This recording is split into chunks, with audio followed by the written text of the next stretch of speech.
राधे राधे सभी को। परीक्षा बौर अकेडमी में आप सभी का स्वागत है। तो चलिए शुरू करते हैं आज की क्लास एक न्यू टॉपिक के साथ। तो आज का टॉपिक है हमारा तान। तो आज हम पढ़ेंगे कि तान किसे कहते हैं और तान की शब्द की उत्पत्ति कहाँ से हुई, क्या अर्थ है इसका और इसका क्या कार्य रहता है, तान के प्रकार कितने हैं, ये सब चीज को हम जानेंगे। तो आइए समझते हैं सबसे पहले तान क्या है। तो हेडिंग डालेंगे परिभाषा। तो हेडिंग क्या हो जाएगी हमारी, परिभाषा। तो आइए समझते हैं तान यानी कि तानना होगा कुछ, या फिर जैसे कि तेज गति में गाना। तो ये क्या है कि स्वरों को तेज गति में क्रमबद्ध रूप से गाना बजाना क्या कहलाता है, तो हमारा तान कहलाता है। तो यहाँ लिखेंगे कि स्वरों को द्रुत यानी कि तेज, स्वरों को तेज यानी कि जल्दी जल्दी लेना, जो भी है, स्वरों को तेज गति में, स्वरों को तेज गति में क्रमबद्ध रूप से, कैसे, तो क्रमबद्ध यानी कि क्रमानुसार,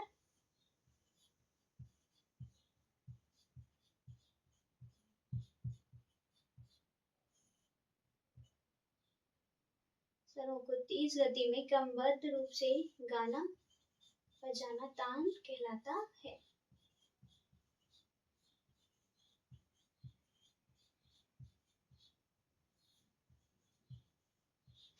स्वरों को तेज गति से क्रमबद्ध रूप में या क्रमबद्ध रूप से गाना बजाना तान कहलाता है। तो जो हमारा तान शब्द है इसकी उत्पत्ति किस धातु से हुई है, तो यहाँ लिखेंगे कि तान शब्द की उत्पत्ति, तान शब्द की उत्पत्ति किससे हुई है, तो तन धातु से हुई है। तान शब्द की उत्पत्ति तन धातु से हुई है।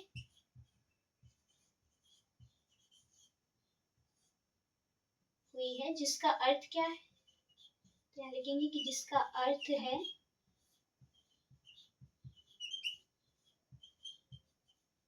तानना या फिर विस्तार करना। तो इसका अर्थ क्या हो जाएगा तन धातु का, तानना या विस्तार करना।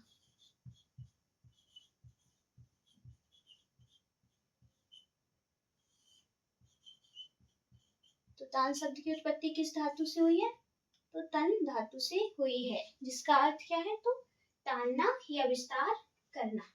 तो जो हमारा तान शब्द है इसका सर्वप्रथम उल्लेख किस ग्रंथ में मिलता है, तो यहाँ लिखेंगे कि तान शब्द का सर्वप्रथम उल्लेख, तान शब्द का सर्वप्रथम उल्लेख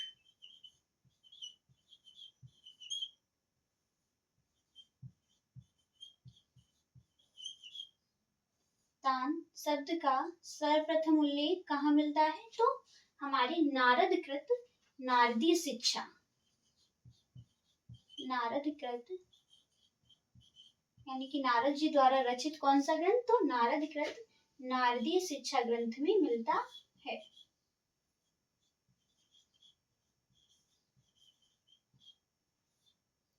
तो नारद कृत नारदीय शिक्षा ग्रंथ में मिलता है। तो यहाँ पे हमारे देखो तीन, अगर देखा जाए तो तीन ऑप्शनल क्वेश्चन रेडी हो जाते हैं कि तान शब्द का सर्वप्रथम उल्लेख किस ग्रंथ में मिलता है, तो नारदीय शिक्षा ग्रंथ में। नारदीय शिक्षा ग्रंथ के रचनाकार कौन है, तो नारद जी। और हमारा जो तान शब्द है इसकी उत्पत्ति किससे हुई है, तो तन धातु से। ठीक है। और तान क्या है, तो क्रमबद्ध रूप से द्रुत लय में या तेज गति में गाना या बजाना। आगे लिखेंगे कि तान में स्वरों का वेग कैसा होना चाहिए, तो तान में, जैसा कि मैंने अभी आपको बताया कि तान में स्वरों का वेग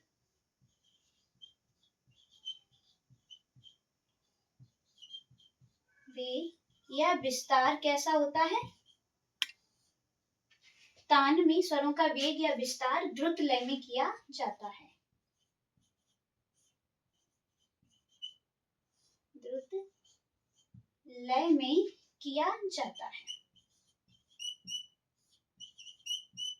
कैसे किया जाता है? तो द्रुत लय में, समझी? तो इतना हमें समझ में आ ही रहा है कि तान में, और साथ ही क्या कि तो तान में स्वरों का शुद्ध व कैसा रूप होना चाहिए? तो शुद्ध व स्पष्ट रूप होना चाहिए। तो यहाँ लिखेंगे कि नेक्स्ट पॉइंट करके लिख लीजिए कि तान में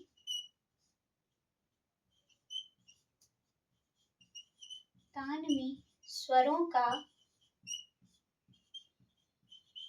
रूप शुद्ध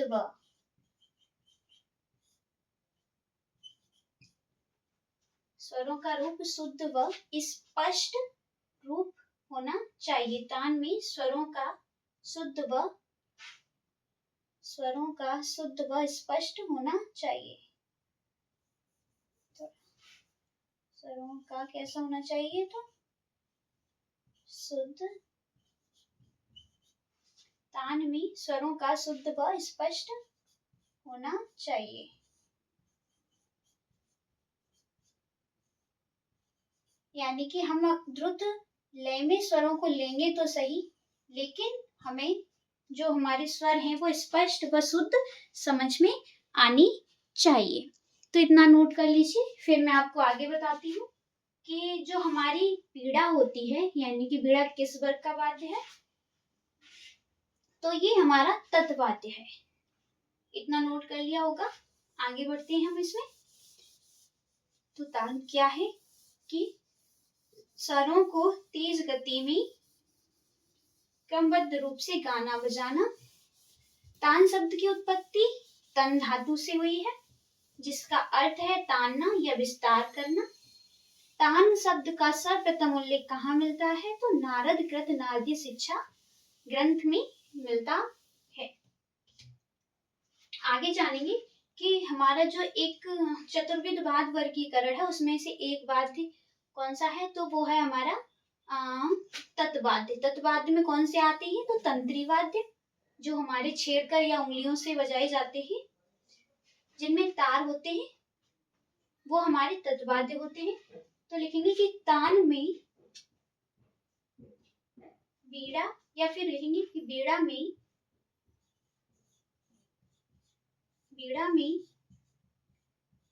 तान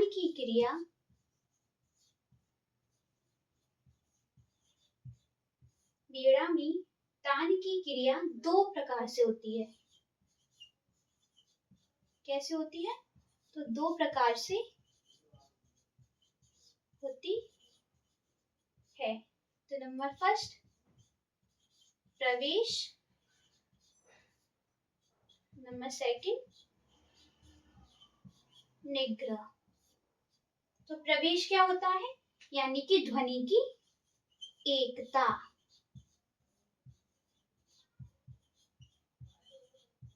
ध्वनि की एकता। और निग्रह क्या होता है? तो स्पर्श हीनता अथवा मुक्त वादन।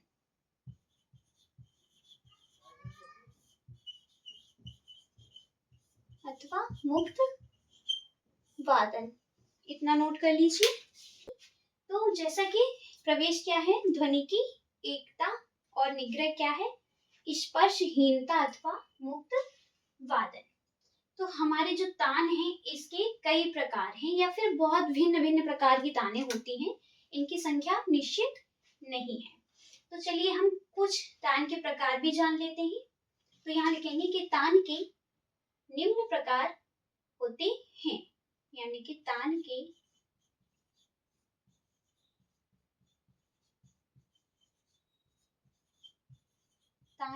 निम्न प्रकार होते हैं।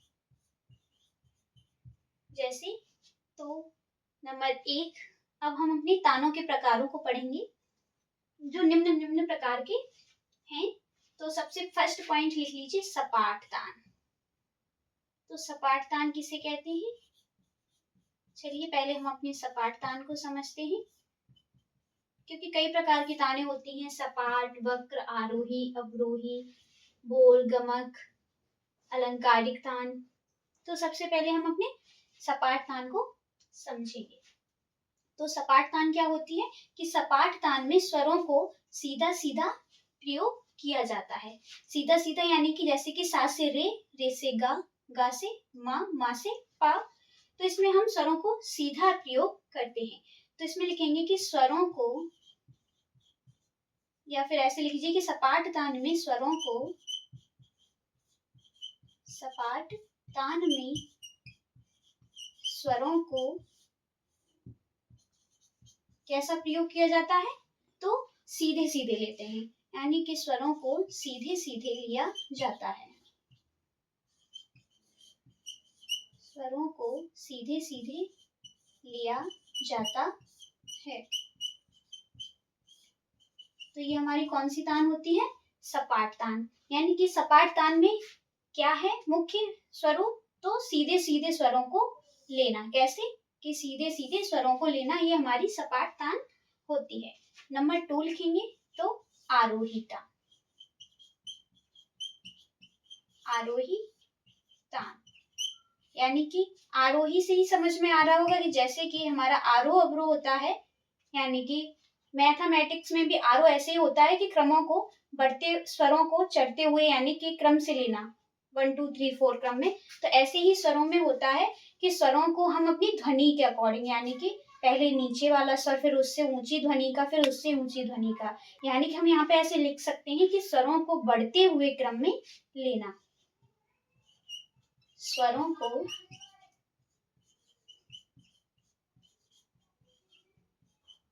बढ़ते हुए क्रम में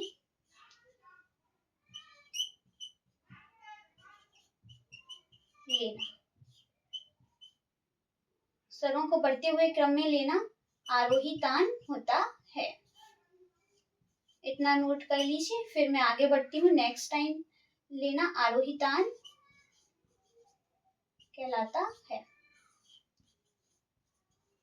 तो हमने क्या इस पेज में जाना कि बीड़ा में तान की क्रिया जो होती है वो कैसे होती है, तो 2 प्रकार से। कौन कौन सी, यानी कि प्रवेश और निग्रह।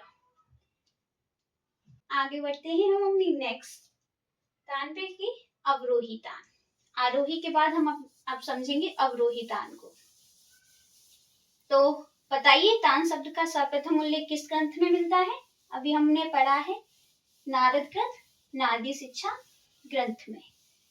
तान शब्द की उत्पत्ति किस धातु से हुई है, तो तन धातु से। अर्थ क्या है इसका, तानना या विस्तार करना। अब आते हैं हम अपनी नंबर 3 तान होती है हमारी अवरोही तान।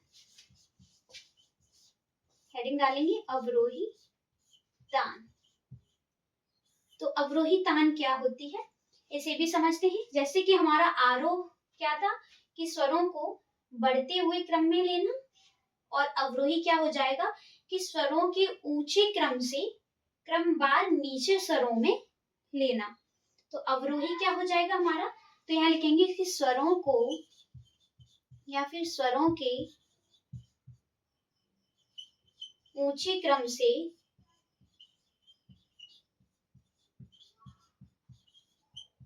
क्रमानुसार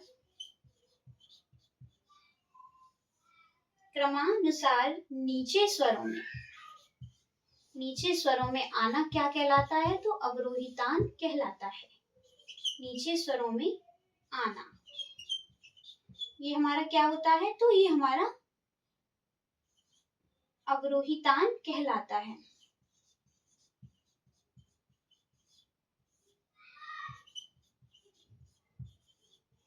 इतना नोट कर लीजिए। यानी कि अब हम जानेंगे नेक्स्ट तान। तानों के तो भिन्न भिन्न प्रकार हैं, लेकिन हम जो है मैन पढ़ ले रहे हैं। तो सबसे पहले लिखेंगे अब हम अपनी वक्र तान। वक्र तान, तो वक्र तान क्या होती है। वक्र यानी कि वक्र शब्द जो है इसका अर्थ क्या होता है, यानी कि टेढ़ा मेढ़ा। क्या अर्थ होता है इसका, टेढ़ा मेढ़ा। तो यहाँ पे लिखेंगे कि वक्र स्वरों का प्रयोग करते हुए जब हम स्वरों का विस्तार करते हैं तो हमारी कौन सी तान होती है, वक्र तान होती है। यानी कि स्वरों का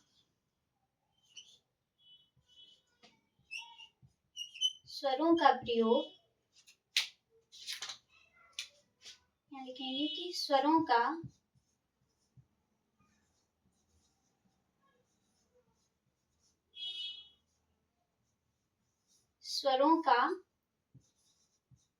प्रयोग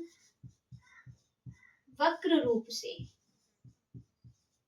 कैसे? तो वक्र रूप से। वक्र यानी कि टेढ़ा मेढ़ा, यहाँ ब्रैकेट में लिख लीजिए टेढ़ा और मेढ़ा। स्वरों का प्रयोग वक्र रूप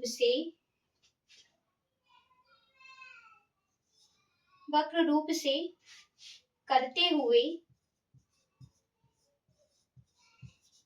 विस्तार करना। तो क्या होता है? हमारा वक्रतान होती है। यानी कि स्वरों का प्रयोग जब हम वक्र रूप से लेते हुए विस्तार करेंगे तो वो हमारी स्वर किस तान में आएंगे? तो वक्रतान में आएंगे। विस्तार करना वक्रतान कहलाता है।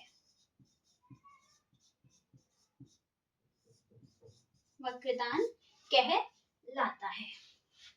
नंबर 5 डाल लीजिए। अगली तान पढ़ते हैं तो हमारी बोलतान। कौन सी? तो बोलतान। हेडिंग डाल लीजिए बोलतान। तो बोलतान क्या होती है? आइए समझते हैं। इसमें जो होता है, इसमें बोलतान में हम स्वरों की जगह हम क्या लेते हैं? तो गीत के बोलों का प्रयोग करते हैं। बोलतान में स्वर की जगह हम क्या लेते हैं? तो बोल प्रयोग करते हैं। जो हमारे गीत के बोल होते हैं हम उनका प्रयोग करते हैं और वो भी हम तान के रूप में विस्तार करते हैं। यानी कि स्वरों के स्थान पर, इसमें ऐसे लिखेंगे कि स्वरों के स्थान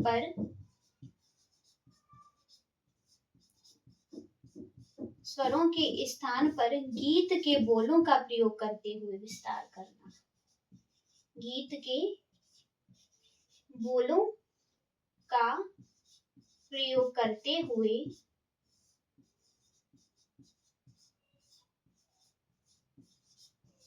हुए विस्तार करना क्या होता है? तो वो हमारी बोलतान होती है।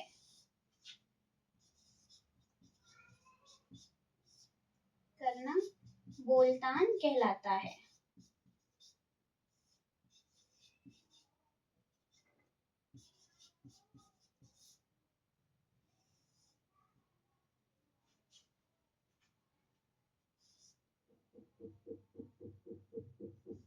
आरोही तान कहलाती है और ये हमारी वक्रतान और ये हो जाएगी बोलतान कहलाती है। इतना नोट कर लीजिए, फिर हम आगे समझेंगे अगली तान को। तो ये हमारी 3 ताने हमने पढ़ी। इसमें आरोही, अवरोही। अवरोही क्या है? यानी कि ऊंचे स्वरों से क्रमानुसार नीचे स्वरों में विस्तार करना क्या होती है? हमारी अवरोही तान होती है। वक्रतान में क्या होता है? तो स्वरों को टेढ़ा मेढ़ा लेते हुए विस्तार करते ही। टेढ़ा मेढ़ा यानी कि वक्र रूप से। तो ये हमारी वक्रतान हो जाती है। और हमारी बोलतान क्या होती है? तो इसमें स्वरों का प्रयोग न करके गीत के बोलों का प्रयोग करते हैं। तो ये हमारी क्या प्रयोग होती है? बोलतान होती है। तो चलिए आगे बढ़ते हैं। अब हम अपनी अगली तान को पढ़ेंगे। तो अब हेडिंग डालेंगे गमक तान। तो गमक क्या होता है? स्वरों का गंभीरता पूर्वक प्रयोग। तो ये हमारा किस में आएगा? गमक तान में आएगा। तो हेडिंग डालेंगे गमक तान। 5 हो गई थी। अब हम डालेंगे अपनी 6 नंबर गमक तान।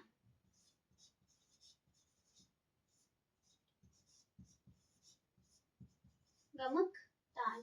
तो गमक तान क्या होती है? इसमें लिखेंगे कि स्वरों का उच्चारण गमक के साथ करना।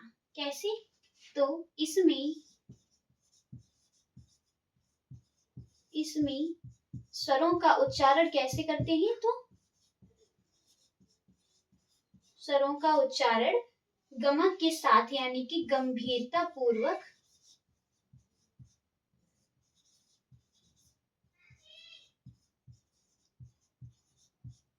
गंभीरता पूर्वक करना गमक तान कहलाती है।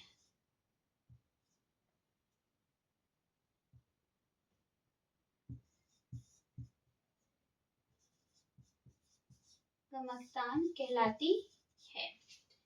नेक्स्ट, तो 7 नंबर डाल लीजिए, अलंकारिक तान। क्या? तो अलंकारिक तान।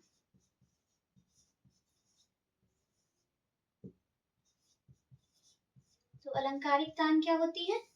यानी कि अलंकार जैसे हमारे होते हैं बहुत सारे, तो अलंकारों का प्रयोग करते हुए जब हम राग के स्वरूप को स्पष्ट करेंगे तो वो हमारी क्या होगी? अलंकारिक तान होगी। तो यहाँ लिखेंगे कि अलंकारों का प्रयोग करते हुए, क्या? तो अलंकारों का प्रयोग करते हुए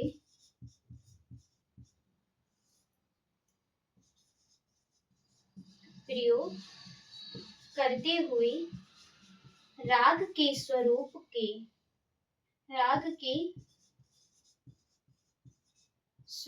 को राग के स्वरूप के अनुसार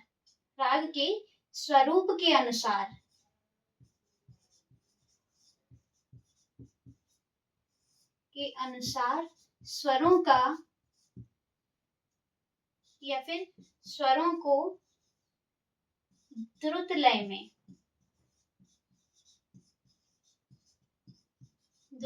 लेना क्या कहलाता है? तो अलंकारिक तान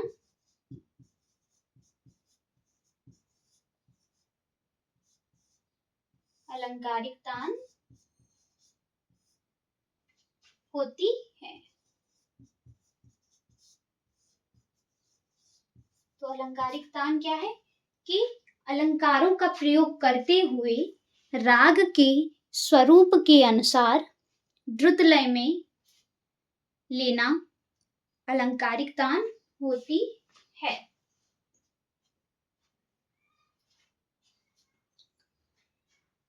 तो ये हमारी कौन सी तान है? ये हमारी अलंकारिक तान है।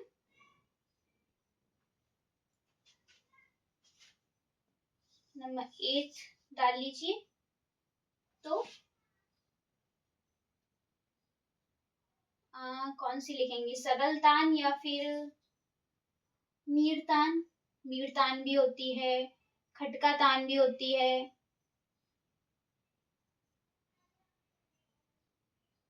बोल बांट की तान होती है, बहुत सारी तानें होती हैं। एक और लिख लीजिए क्योंकि इसके तो बहुत सारे प्रकार हैं।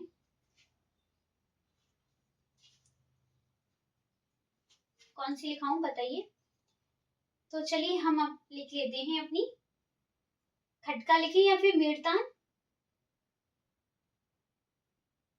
मीड़तान लिख लीजिए।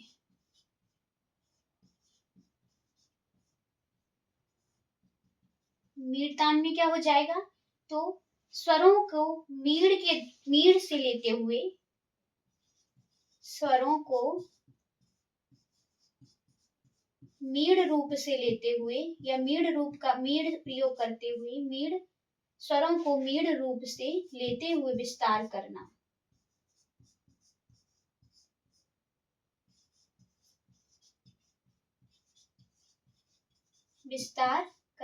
कौन सी तान हो जाएगी?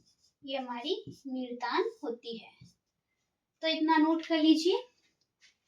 तो आज हमने अपने तान के टॉपिक को पढ़ा, इसमें समझा कि हमारी गमक तान क्या होती है, अलंकारिक तान क्या होती है, मीड़ तान क्या होती है, और आरोही, अवरोही, गमक, वक्र बोल तान, सपाट तान, हमने भिन्न प्रकारों को पढ़ा और इसमें जाना तान का स्वरूप, तान शब्द की सर्वप्रथम उत्पत्ति, तान शब्द की धातु, तान किसे कहते हैं, बीड़ा में तान की क्रिया कितने रूप से होती है, उनके दो नाम क्या हैं। तो इस प्रकार आज हमने अपने तान को समझते हुए इस टॉपिक को कंप्लीट किया। तो चलिए आज की क्लास हमारी यहीं समाप्त होती है। मिलते हैं हम अपनी नेक्स्ट क्लास में एक न्यू टॉपिक के साथ। तब तक के लिए राधे राधे सभी को।